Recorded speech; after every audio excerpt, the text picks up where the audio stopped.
Muy buenas noches, tengan todos ustedes bienvenidos. Bueno, este día fue un día un poquito especial en el sentido de que amanecimos con lluvia por acá y hace una hora aproximadamente, hora y media, sonó la alarma sísmica y pues parece ser que no pasó nada porque las noticias están muy tranquilas hasta el momento. Y damos gracias a Dios por ello. Bien, en esta noche, como ustedes han escuchado ya algunos cantos, difícil que hoy día la gente se ame o nos amemos los unos a los otros como Dios quiere que nos amemos. Y digo difícil, ¿por qué? Porque la misma palabra de Dios nos dice que en los últimos tiempos el amor de muchos se iba a enfriar. ¿Y se iba a enfriar a causa de qué? A causa de la maldad, a causa del mal. El mal se iba a multiplicar. Y es lo que estamos viendo. El mal se ha multiplicado y por lo tanto el amor se está enfriando. Bueno, antes de entrar a nuestro tema, quisiera nada más dos cositas muy breves. La primera es que si alguien está de espaldas hacia allá, puede voltear su silla y acomodarla de frente hacia acá para que esté más cómodo y pueda pues prestar un poquito de más atención. Eso por un lado. Y por otro lado, pues les voy a invitar a que pongamos este tiempo en las manos de Dios haciendo una breve oración para que lo que van a escuchar, lo que vamos a recibir en esta noche, pues quede grabado en nuestro corazón, en nuestra mente. Que ustedes que vinieron por primera vez no se vayan como vinieron, que se lleven algo en su mente y en su corazón. Y lo que queremos que se lleven es básicamente la palabra de nuestro Dios. Así es de que les invito a que me acompañen y hagamos una breve oración para poner este tiempo en manos de nuestro Dios. Padre, te bendecimos en esta noche, damos gracias por tu presencia entre nosotros. Y damos gracias por los invitados que han venido por primera vez a oír tu palabra. Queremos rogarte, oh Dios, que toques sus corazones, que permitas que tu palabra llegue a lo más profundo de su ser en esta noche. Sabemos que es una promesa tuya, que tu palabra no vuelve a ti vacía, sino que hace todo aquello para lo cual tú la envías. Y pedimos en esta noche que todos los que estamos aquí aprendamos a amarnos los unos a los otros con el poder del amor tuyo, el cual ha sido derramado en nuestros corazones por la gracia de nuestro Señor Jesucristo. Amén. Quiero iniciar haciendo algunas preguntas muy sencillas. La primera de ellas: ¿cuántos de ustedes aman a su prójimo? Es decir, a su esposa o esposo, a sus hijos, a sus vecinos, a su jefe o a su compañero de trabajo, o a algún amigo. ¿Cuántos de ustedes aman verdaderamente a los demás? La segunda pregunta es: ¿cómo los aman? ¿Cómo los aman? ¿Poquito? ¿Mucho? ¿Más o menos? ¿O con cierto interés? Porque como escuchábamos hace un momento, a veces amamos por compromiso, o amamos simple y sencillamente por interés. ¿Cómo aman ustedes a los demás? ¿Cómo aman ustedes a los suyos, a los más cercanos? En esta noche, a través del tema que vamos a ver en unos momentos, vamos a ver 4 cosas básicas a través de estos versículos que ustedes tienen ahí y que voy a dar lectura en este momento. Están en Cantares el libro de Cantar de los Cantares es un libro que está más o menos a la mitad de la Biblia. Después de Salmos está el libro de Cantar de los Cantares. Y quiero leer lo que dice estos versículos, el versículo número 6 y 7 del capítulo 8. Dice así la palabra de nuestro Dios: ponme como un sello sobre tu corazón, como una marca sobre tu brazo, porque fuerte es como la muerte el amor, duros como el Seol los celos, sus brasas, brasas de fuego, fuerte llama. Las muchas aguas no podrán apagar el amor, ni lo ahogarán los ríos. Si diese el hombre todos los bienes de su casa por este amor, de cierto lo menospreciarían. En base a estos versículos, vamos a ver en esta noche 4 cosas básicas acerca del poder del amor. La primera de ellas es que el poder del amor está en el fundamento de su fuerza, según el versículo 6a y versículo 6b. En segundo lugar, vamos a ver que el poder del amor está en el fundamento de sus celos. Y este punto es algo interesante. ¿Celos en el amor? Bueno, vamos a tratar de entenderlo en esta noche. Y esto nos lo dice el versículo 6 en la parte C. 6 en la parte C. En tercer lugar, vamos a ver que el poder del amor está en el fundamento de su paciencia. El amor, como escuchábamos hace un momento, es paciente. Y vamos a ver a qué se refiere esto. En cuarto lugar, vamos a ver que el poder del amor está en el fundamento de su valor. De su valor. 4 cosas básicas están en estos 2 versículos. Pero antes de ver estos puntos, estos 4 puntos que quiero que queden grabados en tu mente y en tu corazón, quiero darles una pequeña introducción al libro del Cantar de los Cantares. Y es importante esta introducción porque el libro del Cantar de los Cantares, muy pocos lo leen. Y mucho más pocos son los que lo entienden. ¿Y por qué es esto?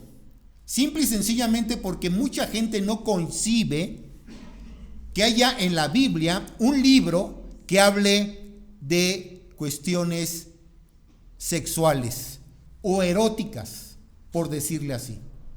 El Cantar de los Cantares es un libro que habla acerca del amor entre 2 personas. Así es de que brevemente veamos la introducción a este libro. El Cantar de los Cantares es un libro que ha tenido un atractivo peculiar para muchos miembros del pueblo de Dios a través de la historia, a través de los siglos. Y sin embargo, para otros ha tenido gran dificultad en comprender justamente por qué un libro como este tiene lugar en el canon de las Sagradas Escrituras, ya que cuestionan si es realmente correcto considerarlo como parte de la palabra inspirada de Dios. Y esto es debido básicamente a su lenguaje poético lleno de sensualidad y sexualidad. Por ejemplo, escuchen lo que algunos han dicho acerca de este libro. Jerónimo, antiguo historiador, dijo lo siguiente: nadie debe de leerlo antes de cumplir los 30 años. ¿Hay alguien que tenga menos de 30 años aquí, en esta noche? Levante la mano. ¿Alguien que tenga menos de 30 años? Nuestro Carlos por allá. No, sí hay dos jóvenes, por lo menos creo que tienen menos de 30 años. Bueno, los demás entonces sí podemos leerlo. tenemos más de 30 años. Carlos Spurgeon, famoso predicador del siglo XIX, dijo lo siguiente: solamente deberán leerlo quienes son espiritualmente maduros. A ver, ¿cuántos maduros hay aquí? ¿Nadie? Uno se atrevió. Bien. ¿Sí? Dice Carlos Spurgeon que solamente deben de leerlo los espiritualmente maduros. Vernon McGee, famoso maestro de la Biblia en Estados Unidos y recientemente fallecido 25 años atrás, dijo lo siguiente: es este el gran libro de la Biblia que ha sido hecho a un lado, ha sido puesto a un lado. Y un predicador ya retirado le aconsejó a Vernon McGee lo siguiente: que no lo debía de predicar sino hasta haber cumplido 60 años. Imagínense qué consejo, ¿no? Le aconseja que no lo debe de predicar hasta que tenga 60 años. ¿Quién tiene 60 años aquí o más? Bueno, poquito más, ¿verdad? Yo también. Así es de que sí lo puedo predicar en esta noche. ¿Sí? Edward Fortis, comentarista de la Biblia, ha dicho lo siguiente: no hay otro libro de la Biblia respecto del cual siga habiendo tanta controversia. ¿Por qué? Vuelvo a repetir, por el lenguaje que se utiliza en este libro. El libro de Cantar de los Cantares es uno de los 5 libros poéticos del Antiguo Testamento, el cual contiene una colección de poemas de amor, diseñados para ser leídos en público, cada uno completo en sí mismo. Y básicamente se trata del amante con un corazón extasiado, poniendo música a las emociones del alma. Y así tenemos este ramillete de canciones o poemas, cada uno exponiendo una fase de comunión diferente entre el amado y la persona amada. Por lo tanto, podemos ver dicho libro desde 4 perspectivas o puntos de vista distintos. ¿Cuáles son estos? Los siguientes. En primer lugar, este libro del Cantar de los Cantares tiene una perspectiva literal.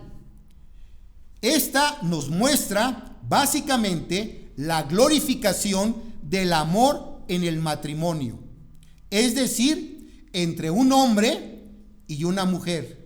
Y enfatizo esto, entre un hombre y una ¿qué? Mujer. Porque hoy día, a como está el mundo, está de cabeza. Yo siempre he sabido que nada más existen 2 clases de ¿qué? De géneros. Pero hoy es terrible lo que está pasando en el mundo. ¿Por qué? Porque hoy día hay más de 130 géneros diferentes que el mundo y la sociedad ha establecido.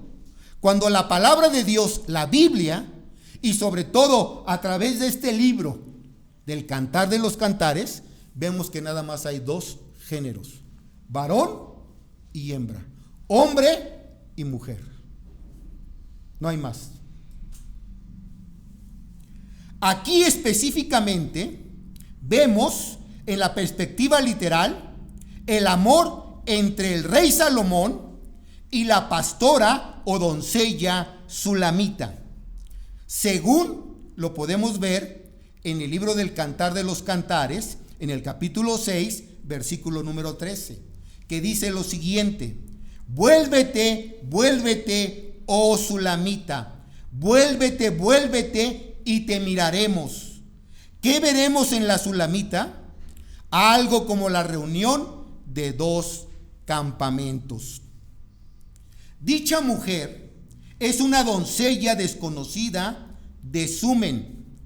Hay quienes favorecen a que se refiere a Abisac, la sulamita, que cuida al rey David, padre de Salomón, y de la cual Salomón se enamora.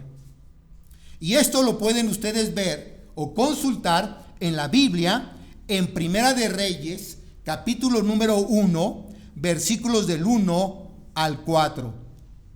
Y también en el versículo número 15. Voy a darles lectura rápidamente. Primera de Reyes, capítulo número 1, versículos del 1 al 4. Cuando el rey David era viejo, avanzado en días, le cubrían de ropas, pero no se calentaba. Le dijeron por tanto sus siervos: busquen para mi señor el rey una joven virgen, para que esté delante del rey y lo abrigue y duerma a su lado. Y entrará en calor mi señor el rey. Y buscaron una joven hermosa por toda la tierra de Israel, y hallaron a Abisac, sunamita, y la trajeron al rey. Y la joven era hermosa, y ella abrigaba al rey y le servía. Pero el rey, escuchen bien, pero el rey nunca la conoció. Esto es importante. Dice que buscaron a una doncella guapa, atractiva, joven, para que viniera y durmiera con el rey David, y lo calentara, porque él ya estaba grande, ya estaba viejo. Pero dice aquí que el rey nunca la conoció. ¿A qué se refiere esto? Bueno, la palabra conocer aquí es la misma que aparece en Génesis capítulo 4, versículo número 1, versículo 17, versículo 25, que se refiere básicamente a tener intimidad o relación íntima, relación sexual. A eso se refiere esta palabra conoció. Por eso dice que el rey nunca la conoció. ¿Cómo que no la conoció si dormía con ella a un lado? Y la trajeron ¿para qué? Para que lo calentara a él. Pero nunca tuvo relación con ella. Ahora bien, el hijo, Salomón, se empezó a enamorar de ella. Pero era una doncella que fue traída a cuidar al rey David. Vean el versículo número 15, de aquí mismo de Primera de Reyes, capítulo 1, versículo 15. Dice: entonces Betsabé entró a la cámara del rey, y el rey era muy viejo, y Abisac, sunamita, le servía, es decir, estaba a su lado. En segundo lugar, existe la perspectiva dispensacional. Esta básicamente es la que relaciona el amor entre Jehová Dios y su pueblo Israel. Les estoy mencionando las 4 diferentes puntos de vista con los cuales se puede estudiar el libro del Cantar de los Cantares. El primero de ellos, vuelvo a repetir, una relación entre un hombre y una mujer, entre los esposos. ¿Sí? En segundo lugar, la perspectiva dispensacional, la cual tiene una perspectiva que ve una relación de amor entre Dios el Padre y su pueblo Israel. En tercer lugar está la perspectiva de redención o redentora, este punto de vista. Y esta contempla básicamente el gran amor entre Jesucristo y su iglesia, su pueblo espiritual. Así también se puede ver el libro del Cantar de los Cantares, y se puede estudiar también a través de esta perspectiva entre el amor entre Cristo y su iglesia, su pueblo espiritual. Y en cuarto lugar está la perspectiva moral o espiritual. La perspectiva moral o espiritual. Esta básicamente contempla la relación de amor entre el creyente, el Hijo de Dios, el nacido de nuevo, y su Señor Jesucristo, resucitado y glorificado. Son los 4 puntos de vista a través del cual se puede estudiar el libro del Cantar de los Cantares. Ahora bien, después de dicha introducción, veamos rápidamente los 4 puntos que yo quiero que queden grabados en esta noche en tu mente y en tu corazón. ¿Acerca de qué? Acerca del poder del amor. Quiero que tú le des la perspectiva que tú creas de acuerdo a tu vida. ¿Sí? Vuelvo a repetir, puedes verlo desde el punto de vista de un esposo y su esposa. El amor entre 2 seres. Desde el punto de vista de Dios para con su pueblo, Israel, el pueblo escogido por Dios. O desde el punto de vista de Cristo, amando a su iglesia, a los creyentes, a los nacidos de nuevo. O desde la relación personal del Hijo de Dios, el que ha nacido de nuevo, con su Señor y Salvador, Jesucristo. Entonces, tú le puedes dar la aplicación que tú gustes a esto. Pero veamos el primer punto. El poder del amor está en el fundamento de su fuerza. El amor tiene una fuerza increíble. El que verdaderamente ama, con el amor puede hacer o llegar a derribar lo que sea.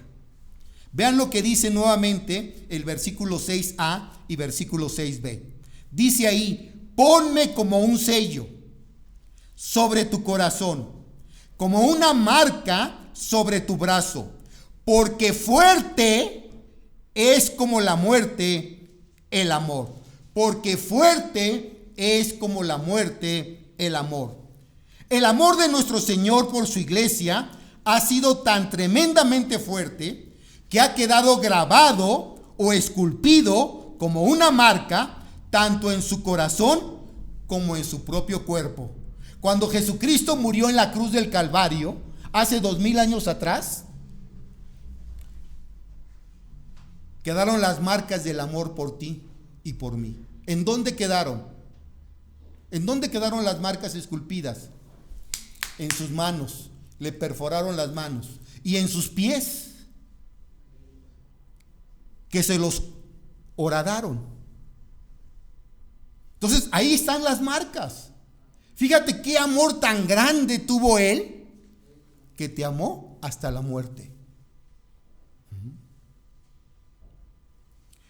Hoy día los jóvenes dicen que se aman los unos a los otros.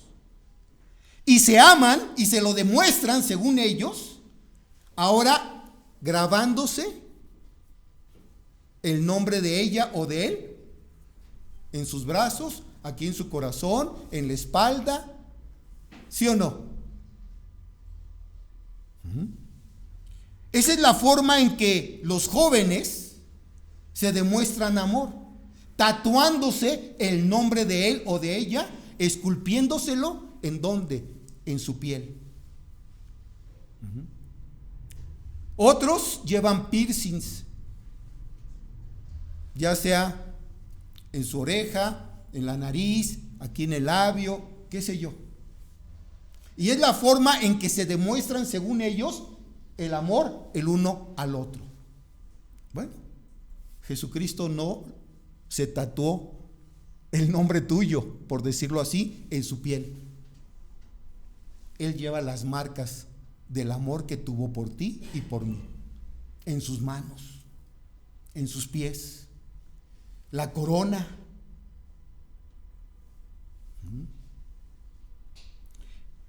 Y Él lo expresó con la siguiente frase.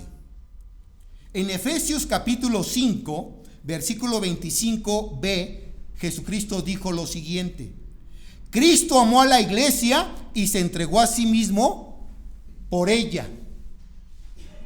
Cristo amó a la iglesia y se entregó a sí mismo por ella. ¿Hasta dónde? Hasta la muerte. Este darse a sí mismo significa ir hasta la muerte para redimir a los suyos, ¿Por qué? Porque fuerte es como la muerte el amor. Podríamos bien decir lo siguiente: es más fuerte que la muerte el amor de Dios.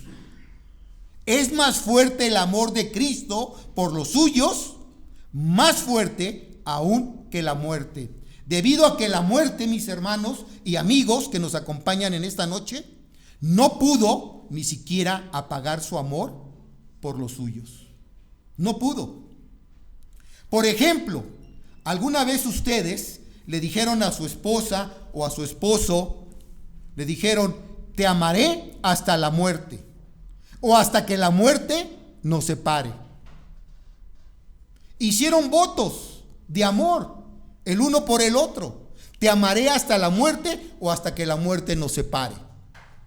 Pero no le dijeron, te amaré aún más allá de la muerte. ¿Verdad que eso no le dijeron? ¿O sí se lo dijeron? Deberíamos de amarla o amarlo a él aún más allá de ¿qué? De la muerte. Por ahí hay una canción muy famosa, ¿sí?, que no necesariamente se la escribieron al hijo, pero tomó esa fuerza de una cantante muy famosa española cuando perdió a su hijo. ¿Amor qué? Eterno. Le está diciendo que está amando a su hijo hasta ¿dónde? Pero a su esposo no se lo dijo. Y yo siempre he dicho lo siguiente, sobre todo maridos que están aquí en esta noche o que me están escuchando: antes de ser padres, antes de ser marido y mujer, padres, esposos, ¿verdad? ¿Sí? Bueno, más bien dicho, antes de ser padres y tener hijos, ¿fueron qué? Marido y mujer. Fueron ustedes dos. Pero da la casualidad de que cuando llegan los hijos, primero está mi hijo. Ahora antes que tú o antes que ella. Qué terrible, ¿no? Digo, a los hijos se les ama. Yo tengo 2 hijas, tengo 6 nietos y los amo. Pero primero está mi esposa, antes que ellos. ¿Sí? Antes que ellos, primero está mi esposa. Entonces, es terrible que hoy día antepongamos a otra persona antes que a nuestro cónyuge. Es terrible. La fuerza del poder del amor de Dios fue hasta la muerte. Jesucristo lo expresó y lo cumplió en la cruz, y lo manifestó estando ahí en la cruz del Calvario. Juan capítulo 19 versículo 30, Jesucristo dijo lo siguiente: cuando Jesús hubo tomado el vinagre, dijo lo siguiente: consumado es decir, está pagado totalmente. ¿Qué está pagada? Tu salvación, si tú crees en Jesús como tu Señor y tu Salvador. Dice, y habiendo inclinado la cabeza, entregó el Espíritu. Estando ahí en la cruz del Calvario, Jesús dijo, consumado es. Y habiendo tomado el vinagre, dice, inclinó la cabeza y entregó el Espíritu. Estuvo dispuesto a morir por ti y por mí. Vean el poder del amor. Vean la fuerza del amor. ¿Sí? La fuerza de su amor por ti y por mí le llevó a dar, a entregar, a sacrificar su propia vida por nosotros. Y el apóstol Pablo lo declara así en Gálatas capítulo 2, versículo 20. Él dijo lo siguiente: el cual me amó y se entregó a sí mismo por mí. ¿Quién me amó y quién se entregó a sí mismo por mí hasta la muerte? Jesucristo, el Hijo de Dios.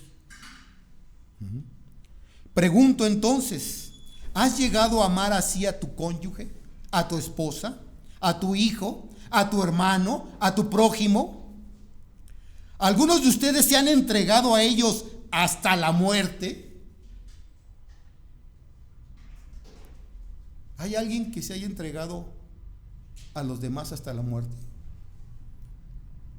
Creo que nadie. Porque si te hubieses entregado hasta la muerte, ya no estarías aquí. Estás aquí porque aún todavía no te has entregado hasta la muerte por nadie. Jesucristo lo hizo.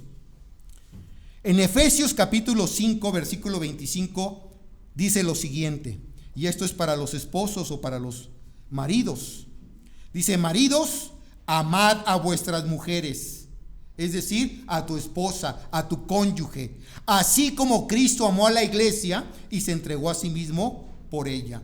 Juan capítulo 15, versículo 13. Nadie tiene mayor amor que este, que uno ponga, que uno dé, ofrezca o se entregue su vida por sus amigos. Bueno, si a veces los esposos lo piensan para dar su vida por su esposa, imagínense por un amigo, por un vecino. O probablemente por ellos sí lo darían y por la esposa no. No sé. Pregunta de reflexión: ¿qué tanta fuerza o poder tiene tu amor hacia los tuyos? Pregúntate eso. ¿Qué tanta fuerza o poder tiene tu amor hacia los tuyos? Punto número 2. El poder del amor está en el fundamento de sus celos. Vean lo que dice el versículo 6 en la parte C. Dice: duros como el Seol los celos, sus brasas de fuego, fuerte llama. Hay quienes dicen que en una relación de amor no deben existir los celos. Los celos en unos pobres corazones como los nuestros son una cosa de lo más despreciable y vil, ya que estos generalmente significan de nuestra parte un absoluto egoísmo. Somos tan completamente egoístas que no nos gusta compartir con nadie las cosas que más amamos. Como por ejemplo, a veces somos tan celosos que no queremos compartir a nuestras amistades con otros. No queremos compartir a nuestra familia con otros. No queremos compartir cosas o objetos de estima y de valor con otros. A veces no compartimos nuestro coche, nuestra casa, nuestra comida. No la queremos a veces compartir con nadie. Somos celosos. Qué indescriptibles sinsabores han venido a tantos hogares a causa de los irracionales celos de un marido. Cuando un marido es sumamente celoso, puede llevar a pique su matrimonio.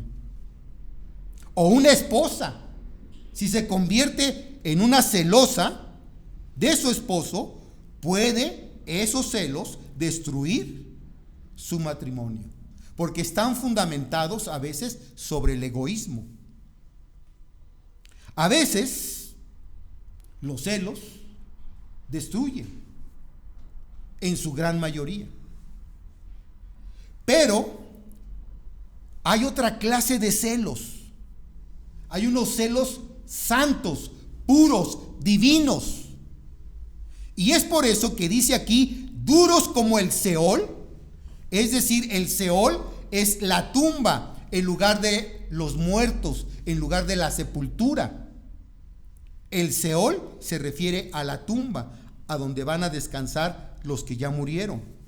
Dice, duros como el Seol, los celos. Sus brasas de fuego, fuerte llama. ¿Sabías tú que Dios es un Dios celoso? Nuestro Dios, el Dios de la Biblia, es un Dios celoso. Y Él nos cela con celo santo, con celo puro, con celo divino. Él cela a su pueblo Israel. La Biblia es bastante clara. a este respecto. Yo sé que algunos de ustedes probablemente ni siquiera conozcan los 10 mandamientos, no sepan ni siquiera dónde se encuentran. Hay 2 pasajes donde encontramos los 10 mandamientos en el Antiguo Testamento, en el libro de Éxodo y en el libro de Deuteronomio. Pero quiero que vayamos a Éxodo capítulo 20. Vean ustedes Éxodo 20, versículos del 3 al 5. Y ahí vamos a ver nosotros que el amor de Dios por su pueblo, por Israel, y también el amor de Jesucristo por su pueblo espiritual, por la iglesia, por los creyentes, es con un celo santo, con un celo puro. Vean lo que dice Éxodo capítulo 20, versículo 3 al 5. No tendrás dioses ajenos delante de mí. No te harás imagen ni ninguna semejanza de lo que esté arriba en el cielo, ni abajo en la tierra, ni en las aguas debajo de la tierra. No te inclinarás a ellas, ni las honrarás, porque yo soy Jehová tu Dios, fuerte.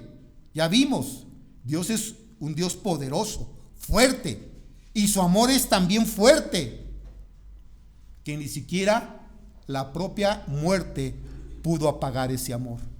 Pero no solamente eso, dice, yo soy Jehová tu Dios fuerte. Y vean ahí la palabra, celoso, que visito la maldad de los padres sobre los hijos hasta la 3ª y 4ª generación de los que me aborrecen o de los que se apartan de mí.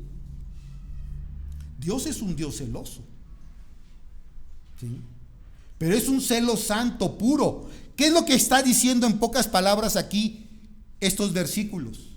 Dios le está diciendo a su pueblo, a Israel, no te mezcles con otros pueblos, porque si te mezclas con otros pueblos, esos pueblos te van a llevar ante dioses ajenos, ante imágenes, ante ídolos. Y yo soy un Dios celoso, que no quiero que tú te contamines y que te apartes de mí, adorando lo que no es Dios. Y para que quede más claro esto que les quiero mostrar o que estoy diciendo en este momento, quiero llevarles a Deuteronomio capítulo 32. Vean Deuteronomio capítulo 32, versículos del 15 al 21. Aquí encontramos un cántico, una alabanza, el cántico de Moisés a oídos de todo el pueblo, de toda la congregación. Y este cántico lo escribió Moisés al terminar de escribir la ley, los 10 mandamientos. Y vean lo que dice aquí, Deuteronomio 32, versículos del 15 al 21. Pero engordó Jesurum y tiró coces, engordaste, te cubriste de grasa. Entonces abandonó al Dios que lo hizo y menospreció la roca de su salvación. Le despertaron a celos con los dioses ajenos, lo provocaron a ira con abominaciones, sacrificaron a los demonios, escucha bien, sacrificaron a los demonios y no a Dios, a dioses que no habían conocido, a nuevos dioses venidos de cerca, que no habían temido vuestros padres. De la roca que te creó, te olvidaste. Es decir, del Dios poderoso, te olvidaste. Te has olvidado de tu Dios, tu creador. Y lo vio Jehová y se encendió en ira por el menosprecio de sus hijos y de sus hijas. Y dijo, esconderé de ellos mi rostro, veré cuál será su fin, porque son una generación perversa, hijos infieles. Ellos me movieron a celos con lo que no es Dios. Me provocaron a ira con ídolos. Yo también los moveré a celos con un pueblo que no es pueblo. Los provocaré a ira con una nación insensata. ¿Ves cómo Dios es un Dios celoso? Yo también tendría celos si alguien anda lastimando o tratando de hacerle daño a mi esposa. Pero es un celo que santo, puro. ¿De qué? De cuidarla, de protegerla, de amarla. Ese es el celo que Dios tiene también por su pueblo, por sus hijos, por nosotros, por su iglesia. ¿Queda claro? Los celos de Dios son tan puros como su amor. Lo es por los suyos. Y porque Él nos ama tan tiernamente, es que Él es celoso. Nos ama tanto, mis hermanos, que no quiere vernos apartados del disfrute de su amor e intentando encontrar satisfacción alguna en cualquier afecto o deseo carnal, el cual solamente puede ser para daño nuestro y ruina final. El apóstol Pablo, escribiendo a la iglesia de los Corintios, les dice lo siguiente en 2 de Corintios capítulo 11 versículo 2: porque os celo con celo de Dios, pues os he desposado, es decir, os he casado con un solo esposo, para presentaros como a una virgen pura a Cristo. El apóstol Pablo lo que está diciendo aquí es que él tenía un celo santo y puro hacia sus hermanos los de Corinto, los cuales, dice, los había hecho que se acercaran o que conocieran al Dios vivo y verdadero y que solamente a Él adorasen y siguiesen. ¿Para qué? Para que no se apartasen tras de otros dioses ajenos. Por eso les dice, os he desposado, os he casado con un solo esposo. ¿Quién es el esposo? Jesucristo, para presentaros como una virgen delante de Él. Así es la iglesia, es una virgen delante de Dios. Pablo tenía un celo santo. Dios es un Dios que tiene un celo santo por su pueblo, por los suyos. Por eso dice, duros como la tumba, como la sepultura, son los celos. Sus brasas como brasas de fuego, fuerte llama. Pregunta de reflexión: ¿tienes tú un celo santo y puro por tu cónyuge? ¿Estás dispuesto a cuidarla, a protegerla, a amarla hasta la muerte? ¿Amas a tus hijos, los proteges, los cuidas? ¿Tienes un celo protector hacia ellos? ¿Tienes un celo hacia tus hermanos en la fe? ¿Hacia la iglesia? ¿Hacia la sana doctrina? ¿Tienes un celo santo por la palabra de Dios? Tercer punto: el poder del amor está en el fundamento de su paciencia, según el versículo 7a y versículo b. Vean lo que dice: las muchas aguas no podrán apagar el amor, ni lo ahogarán los ríos. El amor de Dios por su pueblo Israel y por su iglesia ha sido tan paciente que no hubo nada que lo pudiera apagar. No hubo nada que lo pudiera ahogar tampoco. Más bien, Jesucristo, cuando estuvo en la cruz del Calvario, dando su vida por ti y por mí, Él pudo decir lo que dice el Salmo 42, versículo 7, que se cumple ahí, en la cruz del Calvario. Un abismo llama a otro a la voz de tus cascadas. Todas tus ondas y tus olas han pasado sobre mí. Todas tus ondas y tus olas han pasado sobre mí. ¿A qué se refiere esto? Se refiere a que Jesucristo estaba dispuesto a llevar y a cargar en su cuerpo los vituperios, las ofensas, las agresiones, los insultos, los golpes, los latigazos por ti y por mí en la cruz del Calvario. Dice, todas tus ondas y tus olas han pasado sobre mí. Es decir, no importa lo que él iba a sufrir y a padecer, él lo hizo por amor a ti y por amor a mí. Él estuvo dispuesto a ello. Si yo te dijera que por hacer esto o aquello tú vas a sufrir, probablemente dirías, no, mejor líbrame de eso. Yo no quiero sufrir. Todos nosotros le huimos al sufrimiento. Pero la misión del Padre era que Jesucristo, su Hijo, viniera a este mundo por amor a ti y a mí, a dar su vida y a sufrir todo. Todo. Algunos de ustedes llegaron a ver esa película muy famosa que ya cumplió 10 años, ¿sí?, de que se estrenó en los cines y fue un boom que hizo llorar a muchos y conmoverlos, La Pasión de Cristo.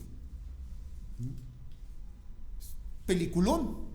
¿Por qué? Porque nunca antes en la historia de la humanidad se había exhibido una forma de maltrato como esta película de La Pasión de Cristo lo exhibe.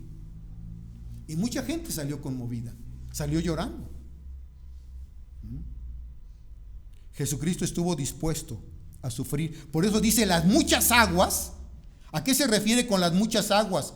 Los problemas, las tempestades no pueden apagar el amor que Él tiene por ti, ni lo ahogarán los ríos. Él fue paciente hasta la muerte y muerte de cruz. Eso dice la Escritura. Él estuvo dispuesto a sufrir. Veamos, por ejemplo, Isaías capítulo 43, versículo 2. Isaías 43, 2 dice: cuando pases por las aguas, los problemas, yo estaré contigo. Le está diciendo Jehová Dios a su pueblo Israel. Cuando pases por las aguas, por los problemas, yo estaré contigo. Y si por los ríos, por las tempestades, no te anegarán, no harán que te hundas.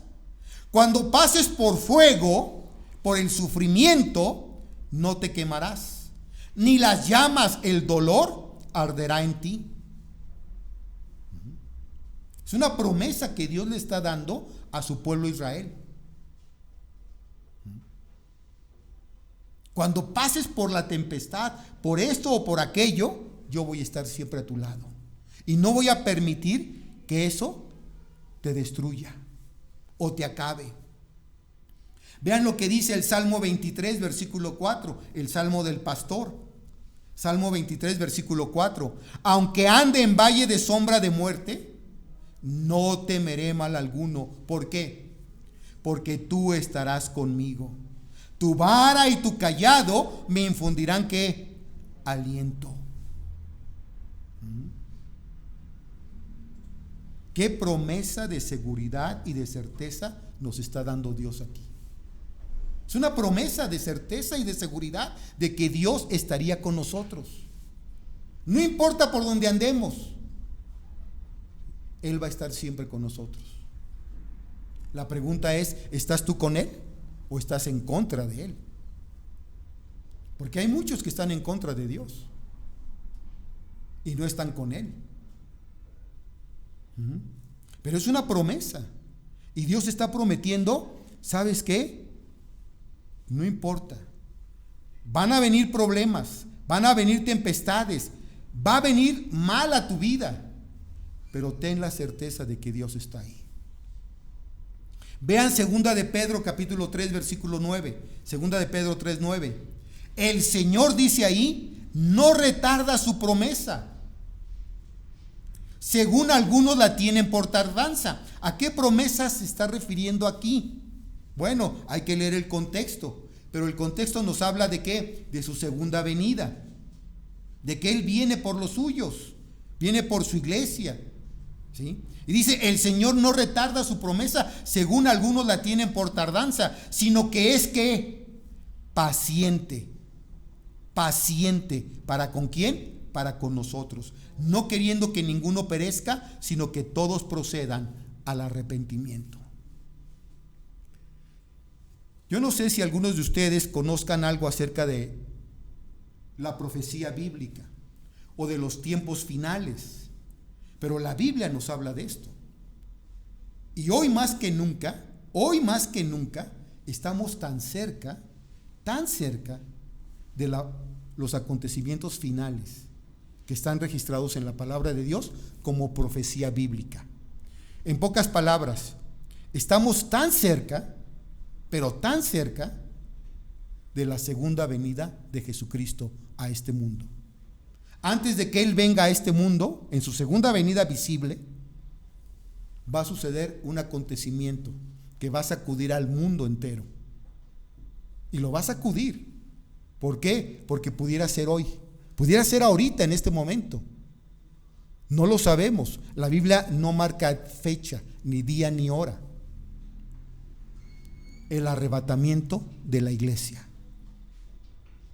¿Qué significa el arrebatamiento de la iglesia? El Señor viene por su iglesia, por sus hijos espirituales, por todos aquellos que creen en Él conforme a lo que dice la Escritura, lo que dice la palabra de Dios. Y dice que ese acontecimiento va a ser en un abrir y cerrar de ojos, en un pestañazo. ¿Cuánto tardas en un pestañazo? Milésimas de segundo. Milésimas de segundo. Un parpadeo. Haz de cuenta que si sucediera ahorita, algunos de ustedes se quedarían probablemente, porque no conocen a Jesús como su Señor y su Salvador. Y la gran mayoría de los que estamos aquí probablemente nos vamos, desaparecemos. Ustedes voltean y dicen, pero no estaban aquí, pero no estaba a mi lado. Va a ser un acontecimiento sobrenatural que va a estremecer al mundo entero, porque todos los creyentes, los hijos de Dios, los nacidos de nuevo, van a desaparecer del mundo. Pero no solamente ellos. ¿Sabes cómo se van a dar cuenta también las madres? Porque sus niños, sus bebés, sus hijos van a ser también arrebatados. Sobre todo los que tienen todavía limpia conciencia. Porque hoy los niños están despertando, pero así. ¿Así? ¿A qué? A la maldad. Antes se decía que un niño era limpio de conciencia por ahí de los 10 o 12 años. Hoy, a los 6, 7 años, híjole, ya. Y eso está en la Biblia, lo dice la palabra de Dios. Pero aquí estamos viendo que Dios es paciente, como acabo de leer. Él es paciente, no queriendo que nadie perezca, sino que todos procedan, ¿qué? Al arrepentimiento. ¿Sabes por qué Jesús no ha venido por su iglesia en ese acontecimiento del arrebatamiento? Porque sigue dando oportunidad a que aquellos que no lo conocen se arrepientan y vengan a Él. Pero Él sabe quién va a ser el último que va a entrar al arca. Y cuando el último entre, el último que tenga que arrepentirse, se arrepienta, entonces Él viene por los suyos. Y las puertas se cierran. Pero bueno, ese es otro tema y no nos vamos a meter más en él. ¿Sí? La pregunta es la siguiente: ¿estás tú creciendo? ¿Estás tú madurando en tu vida espiritual? ¿En tu matrimonio, en tu familia? ¿A través de los sufrimientos? ¿A través de las aguas, de los ríos, de las tempestades? ¿Estás tú creciendo, madurando? Porque el sufrimiento nos lleva a la madurez. ¿Sí? Dios utiliza el sufrimiento en sus hijos, en su pueblo, para madurarlos.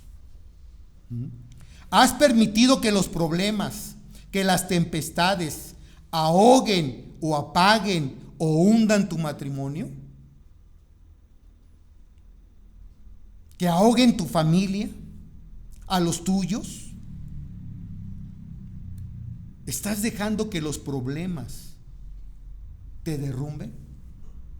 ¿O estás siendo paciente en tus tribulaciones y aflicciones y diciéndole a Dios: Señor, no entiendo lo que sucede, pero confío en ti? Sé que tú tienes el control de todo. El amor de Dios es paciente. Y Dios te está dando en esta noche la oportunidad de que vengas a Él. Cuarto y último punto. El poder del amor está en el fundamento de su valor. Versículo 7c y versículo 7d. Vean lo que dice ahí. Si diese el hombre todos los bienes de su casa por este amor, de cierto lo que lo menospreciarían. ¿No es lo que dice la gente acerca de Cristo? ¿Por qué tuvo que morir Él en la cruz? ¿Por qué? Él no hizo daño, Él no hizo mal. ¿Por qué tuvo que morir? Si diese el hombre todos los bienes de su casa por este amor, de cierto lo menospreciarían. ¿Para qué murió Jesús en la cruz? Mucha gente no lo sabe. Pero Él murió para llevar tus pecados y mis pecados delante de Dios y perdonarlos para siempre. Te voy a preguntar una cosa en esta noche, en este punto. ¿Puedes tú comprar el amor? ¿Cuánto vale el amor? ¿Qué precio tiene el amor? ¿Puedes tú comprar el amor? ¿Puedes acaso pagar por él? Por supuesto que no. El placer o el sexo sí tiene un precio. Pero vuelvo a repetir, ¿es placer o es sexo? Pero el verdadero amor no tiene precio, no tiene valor. Por ejemplo, ¿cuánto costó el amor de Dios por ti y por mí? ¿Cuánto costó? Una vida ahí en la cruz. Una muerte ahí en la cruz. Dice Juan 3:16, el versículo que resume toda la Biblia. Toda la Biblia, todo este libro de 66 libros se resume en un solo versículo. En uno solo, Juan 3:16.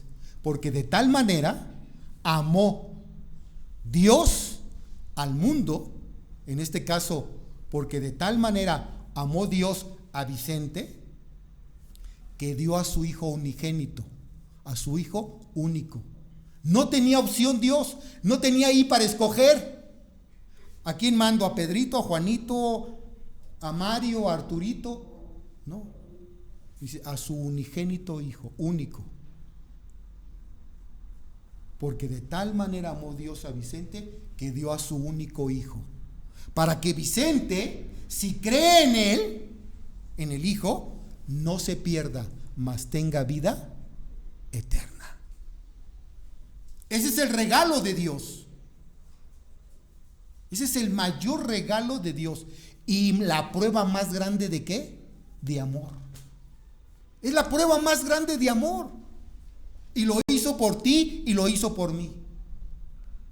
Ahora yo te pregunto, ¿puedes pagar por ese amor? ¿Puedes pagar por ese amor? ¿Con qué le podrías pagar tú a Dios por ese amor? ¿Sabes qué?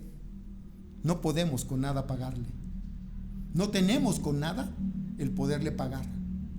No podemos. No hay precio. El amor de Dios no tiene precio. ¿Sabes por qué? Porque el pago fue su Hijo Jesucristo. Su unigénito Hijo fue el que pagó por ti y por mí. ¿Lo entiendes? Es un amor incalculable. No puedo ponerle un precio. Es como si yo te pregunto, si tú eres padre de familia y tienes hijos, ¿qué precio le pondrías a la vida de uno de tus hijos? Los secuestradores le ponen precio. Si te secuestran a un hijo, le ponen precio. Y tú dices, ay, ¿tan poquito vale mi hijo? O ay, es mucho lo que me están pidiendo, ¿de dónde voy a sacar ese dinero para rescatarlo? ¿qué valor o qué precio le pones al amor de Dios? No tiene precio. Es incalculable. En cierta ocasión, un nieto le preguntó a su abuelo: abuelo, ¿sale caro casarse? A lo que su abuelo le responde: ay, hijito, fíjate que cuando yo me casé con tu abuela, apenas di el enganche y aún sigo pagando las letras. Es decir, todavía no termino de pagar. ¿Sí o no? Tú te casas y te casas para siempre, para toda la vida, y sigues pagando. ¿Sí? ¿Te imaginas el amor de Dios? ¿Qué precio tiene? Terminamos con los siguientes pasajes. Primera de Corintios capítulo 6, versículo 20. Vean lo que dice Primera de Corintios 6, 20. Porque habéis sido comprados por precio. Glorificad pues a Dios en vuestro cuerpo y en vuestro espíritu, los cuales son ¿de quién? De Dios. Glorifiquen a Dios en su cuerpo y en su espíritu. ¿Por qué? Porque habéis sido comprados por precio, por un valor incalculable. Primera de Corintios 7:23, por precio fuisteis comprados, no os hagáis ahora esclavos de los hombres. Si ya alguien te compró y te rescató de tu vana manera de vivir, ahora no te hagas esclavo de los hombres. Por precio fuisteis comprado. ¿Cuál fue ese precio? Primera de Pedro capítulo 1, versículos 18 y 19. Primera de Pedro 1, 18 y 19. Sabiendo que fuisteis rescatados de vuestra vana manera de vivir, la cual recibisteis de vuestros padres, no con cosas corruptibles como el oro o la plata. Fíjate, aquí la palabra misma de Dios está diciendo que aún el oro y la plata son cosas corruptibles. O sea, se van a deteriorar. Y nosotros decimos, no, ¿cómo que el oro y la plata se echan a perder? Bueno, aquí la palabra de Dios dice que aún el oro y la plata se pueden echar a perder. Dice: fuisteis rescatados de vuestra vana manera de vivir, la cual recibisteis de vuestros padres, no con cosas corruptibles como oro o plata, sino con la sangre preciosa de Cristo, como de un cordero, sin mancha y sin contaminación. ¿Cuál fue el precio? La sangre de Cristo. Un cordero sin mancha y sin contaminación. Por eso es que tú y yo no podemos pagar el amor de Dios. Y termino con estos dos textos. Primera de Juan, capítulo 4. Primera de Juan, capítulo 4, versículos 7 al 12. Vean lo que dice ahí. Primera de Juan, capítulo 4, versículos del 7 al 12. Primera de Juan no es el Evangelio de Juan. Primera de Juan es un libro chiquitito, que están casi ya al final de la Biblia, antes de Apocalipsis. Dice ahí en el capítulo 4, versículo 7 en adelante: amados, amémonos unos a otros, porque el amor es de Dios. Todo aquel que ama es nacido de Dios y conoce a Dios. El que no ama no ha conocido a Dios, porque Dios es amor. En esto se mostró el amor de Dios para con nosotros, en que Dios envió a su Hijo unigénito al mundo, para que vivamos por él. En esto consiste el amor, no en que nosotros hayamos amado a Dios, sino en que Él nos amó a nosotros y envió a su Hijo en propiciación por nuestros pecados. Amados, si Dios nos ha amado así, debemos también nosotros amarnos unos a otros. Nadie ha visto jamás a Dios. Si nos amamos unos a otros, Dios permanece en nosotros y su amor se ha perfeccionado en nosotros. Versículos del 18 al 21 de este mismo capítulo 4. Primera de Juan 4, del 18 al 21. En el amor no hay temor, sino que el perfecto amor echa fuera el temor, porque el temor lleva en sí castigo, de donde el que teme no ha sido perfeccionado en el amor. Nosotros le amamos ahora a Él, porque Él nos amó primero.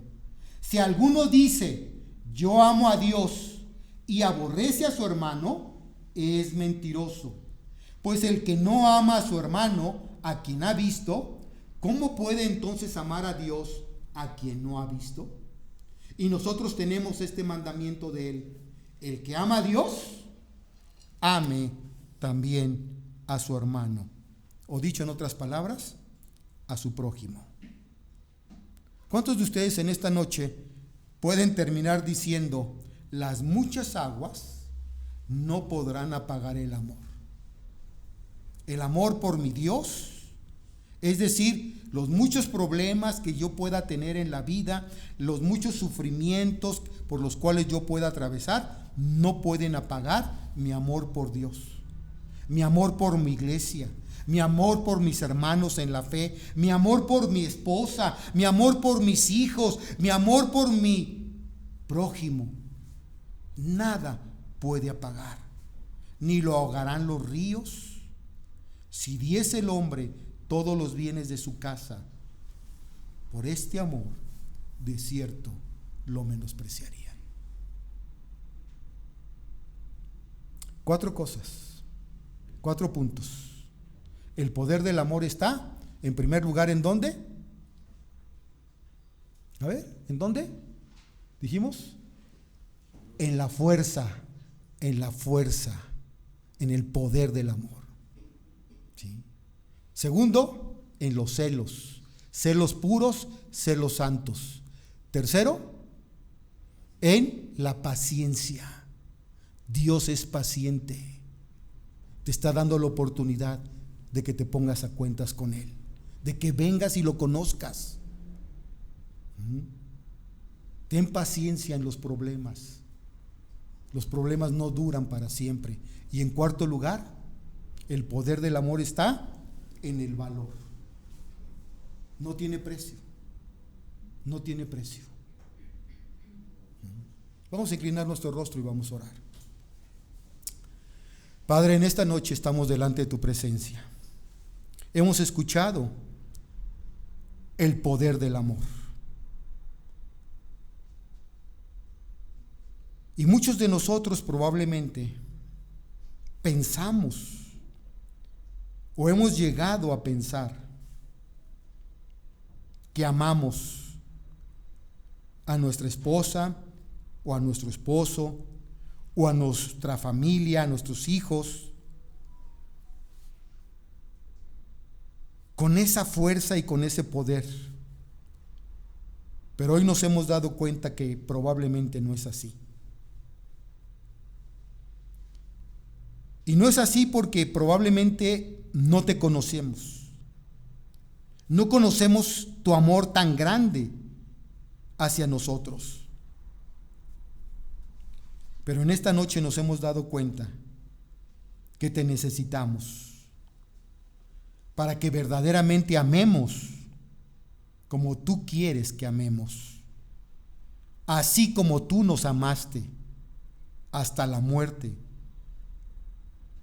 Así tú quieres que amemos, que nos sacrifiquemos por los demás, que estemos dispuestos inclusive a dar nuestra propia vida en amor por los nuestros. Enséñanos a amar, porque este mundo está carente de amor. Ha distorsionado lo que es el amor.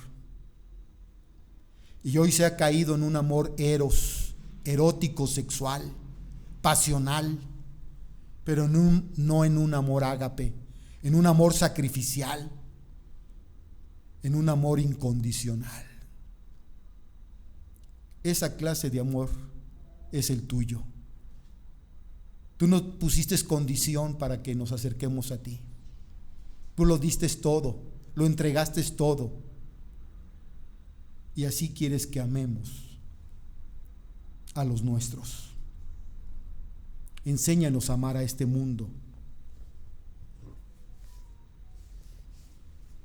con esa clase de amor. Y en esta noche, amigo, amiga que nos visitas, si tú no tienes el amor de Dios, así con tu rostro inclinado, tus ojos cerrados, yo quiero pedirte que vengas a Jesús. Vengas al amor de Dios. Y en esta noche te entregues a Él. Permitas que el amor de Dios te llene, que el amor de Dios te cubra, que el amor de Dios se manifieste en tu vida claramente a través de ese sacrificio que Jesús hizo por ti. Lo único que tienes que hacer es arrepentirte de tus pecados. Es lo único. Él te espera con los brazos abiertos. Él aún tiene los brazos extendidos para acogerte, para recibirte. Acércate. Ven a Él. No pases por alto esta oportunidad. Podría ser la última que Él te da. Yo no lo sé. Pero probablemente Él te ha hablado 1, 2 o 3 veces. Esta puede ser la última vez que Dios te hable. No lo sé.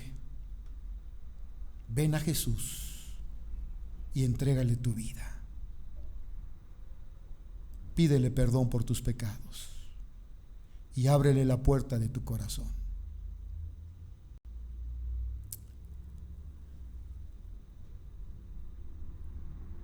Tómate un tiempo, así con tu rostro inclinado, y habla con Él.